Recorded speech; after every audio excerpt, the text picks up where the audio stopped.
As you know, the selling of public servants' pot plants and artworks in their buildings which increasingly the public service don't even turn up to work in, is a harmless little item, was not an item by itself and not the issue. The record debt of government and need to cut government costs is the issue. An important one that your publication should at the very least understand. If you want readers to consider you a publication of any merit, you should be noting that the government's excess expenditure means it is in record debt. A record debt that is helping to cause inflation, the cost of living crisis, something that many Australians, including possibly some of your readers, are suffering from, and makes it difficult to lower taxes such as the excise tax on fuel, which, if cut, would help all Australians whether they own a car or not, given it would lower the cost of all goods and services transported or that use fuels in their production process. Your publication should be pointing out that the excess government expenditure which makes it difficult to cut taxes, such as fringe benefits tax, is directly hurting people living in the north and elsewhere,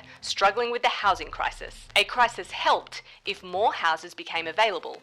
Yet, mining companies and their related industries no longer supply their staff and contractors with homes since the application of FBT for so doing. Another example of reducing government expenditure would be the opportunity to cut the tax on tips. And the record number of business closures and businesses struggling, not able to invest and grow, raising job opportunities and salaries, including many struggling on farms and stations across the country, affecting many Australians, all of which could be helped if the burden of big government could be lowered and hence its taxes lowered. As you should recall, payroll tax, license fees and stamp duty were to be eliminated when GST came in decades ago, yet excess government spending has meant those taxes are still there. Cutting payroll tax is the top item published by small and medium businesses that they need to help them. And you should not be ignoring the reality of which way investment is flowing. You need to understand and truthfully report that investment in Australia is critical to maintain living standards, but that companies and investors are choosing to invest overseas, one of the principal reasons being Australia's uncompetitive, internationally high tax regime adding costs. I repeat, the reality which you should not ignore or trivialise, big spending government in record debt makes it very difficult to lower taxes.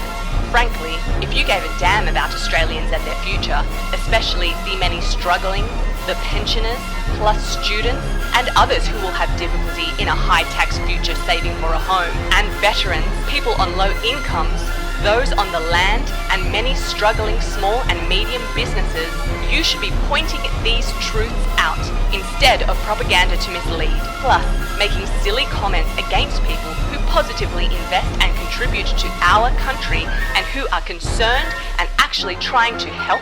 Surely you can and should do better instead of wasting your time and agenda proving that you are the ones who should be the recipients of your own childish award.